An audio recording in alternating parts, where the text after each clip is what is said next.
Ọdụnsa a na-ekwu okwu na-enye ndụmọdụ ma na-agba mbọ otu a ga-esi wee zụlite ụmụntakịrị ndị nwaanyị nke mere ọtụtụ otu dị iche iche n'oge ala anyị na mba ụwa ji wee kaa ji n'ume iji wee hụ na enwere ezi nzụlite na nlekọta ụmụntakịrị meziri eji wee nọrọ n'oge ahụ wee gbahapụ ụmụntakịrị ndị nwoke ka ha jiri aka ha zụlite onwe ha. Ọ bụ n'ihi nke a ka otu akpọrọ Great Achievers Initiative for Youth and Community Development ji wee kpọkuo ụmụ akwụkwọ ma kwuo okwu otu a ga-esi wee gaa n'ihu n'ịzụlite ụmụntakịrị ndị nwoke. Onye nta aka anyị nọ n'Abuja Ekwi Ajide ga-akọtọpụ akụkọ a.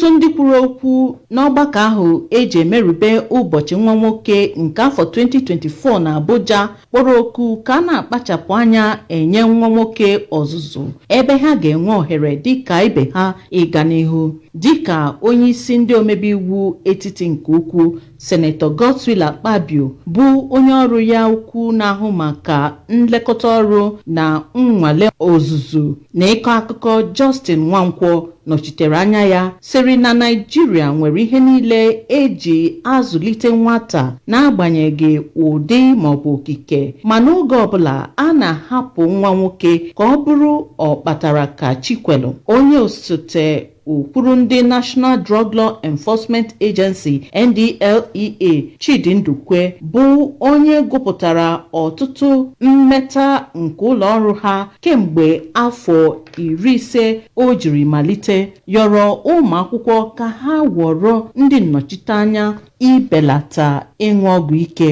Ndị ọzọ kwuru okwu n'oge ahụ nke gụnyere Adedeji Aderele, Ujunwa Akpọ na ọtụtụ ndị ọzọ kwụnyere nwa nwoke, ebe onye kpọrọ oku ahụ Hilary Akpọ sịrị na ihe niile na-ebido n'ezinụlọ ma obodo agaghị adị mma ma ọ bụrụ na ezinụlọ enweghị ezi nwa nwoke ga-akwalite ejimara. O kwuru mkpa ọ dị ka ụmụaka niile nwee nkụzi ma ohere nha nke ọ sịrị ga-ebulite mmụọ ha ịbụ ezi ụmụaka. A na-emerube ụbọchị nwa nwoke kwa afọ ma ọnwa Mee dị n'okpuru ụbọchị 17 iji kpachapụ anya maka uto ha, ịdị mma ma ahụike ha n'ezinụlọ n'obodo. Site n'Abuja, Princess Ekwi Ajide, akụkọ ụwa ABS.